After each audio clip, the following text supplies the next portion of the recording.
5 টাকার একটা আলু দিয়ে এত মজার একটা রেস্টুরেন্টের ওয়েজেস বানানো যায়, যেটা না খেলে একদমই মিস করতে হবে। আর এটা রেস্টুরেন্টে অনেক দামে সেল করে, যেটা আপনি বাসায় একটা বড় সাইজের আলু দিয়ে তৈরি করলে অনায়াসে 3 থেকে 4 জন খেতে পারবেন। যার জন্য আমি প্রথমে একটা বড় সাইজের আলু ভালো করে পরিষ্কার করে এভাবে কিউব করে কেটে নিয়েছি।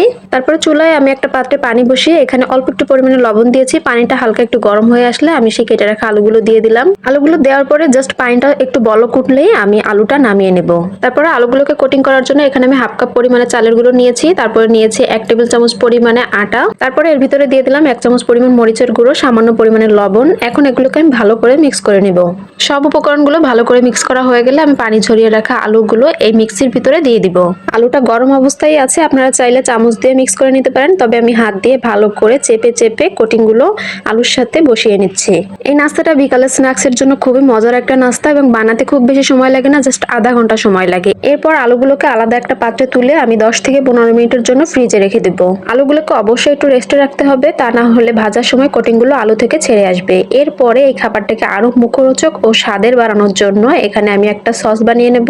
তার জন্য একটু বেশি পরিমাণে টমেটো সস নিয়েছি, তারপরে নিয়েছি সুইট চিলি সস, এরপরে দেবো সামান্য পরিমাণে সয়া সস। আপনাদের কাছে যদি চিলি সস আর সয়া সসটা না থাকে শুধু টমেটো সস দিয়েও করতে পারবেন। তারপরে 1 চামচ পরিমাণে কর্নফ্লাওয়ার দিলাম, 1 চামচ পরিমাণে মরিচের গুঁড়ো ও হাফ চামচ পরিমাণে চিনি দিয়ে সামান্য একটু পানি দিয়ে আমি এই সসের মিক্সটাকে ভালো করে মিশিয়ে নিব।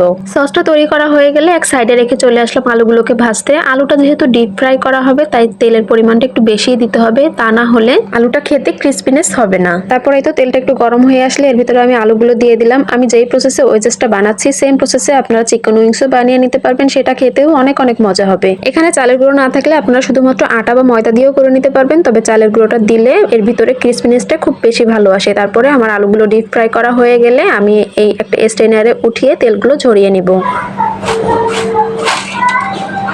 শব্দটা শুনে নিশ্চয়ই আপনারা বুঝতে পারছেন আলুটা কতটা ক্রিস্পি হয়েছে। তারপরে আমি যে একটা সস তৈরি করে রেখেছিলাম সেই সসটার সাথে এখন আলুটা মিশানোর জন্য কড়াইতে 2 চামচ পরিমাণে তেল দিয়ে সামান্য একটু রসুন কুচি দিয়েছি। রসুনটা লাল করে ভাজা হয়ে গেলে আমি যে আগে থেকে সসটা তৈরি করে রেখেছিলাম সেই সসটা এর ভিতরে দিয়ে দেবো। সসটা দিয়ে আমি যে পাত্রে সসটা গুলিয়ে রেখেছিলাম সেই পাত্রটা ধুয়ে এর ভিতরে সামান্য পরিমাণে পানি দিয়ে দিব। পানিটা দিয়ে সসটা একটু ভেজে নিলে এর থেকে কাঁচা গন্ধটা চলে যাবে। আপনারা যদি চান তাহলে এই সসে মিক্স না করে এভাবেও আলুটা খেতে পারবেন, এভাবেও খেতে খুব মজা হয়। তারপরে আমার সসটা যখন ভাজতে ভাজতে একটু ঘন হয়ে এলো তখন আমি সেই আলুগুলো সসের ভিতরে দিয়ে দিলাম। এখন শুধু কাজ হচ্ছে আলু আর সসগুলোকে ভালো করে নেড়ে চেড়ে মিশিয়ে নেওয়া। আপনারা যদি চান এভাবে কিউব করে না কেটে ফ্রেঞ্চ ফ্রাইয়ের মতো করে কেটেও ওয়েজেসটা তৈরি করতে পারবেন। আমি একটু ইউনিক স্টাইলে করতে চেয়েছিলাম তাই এভাবেই কেটেছি। তারপর ওয়েজেসগুলোকে আমি একটা পাত্রে নিয়ে গার্নিশ করার জন্য উপর থেকে সামান্য পরিমাণে সাদা তিল দিয়ে দিলাম।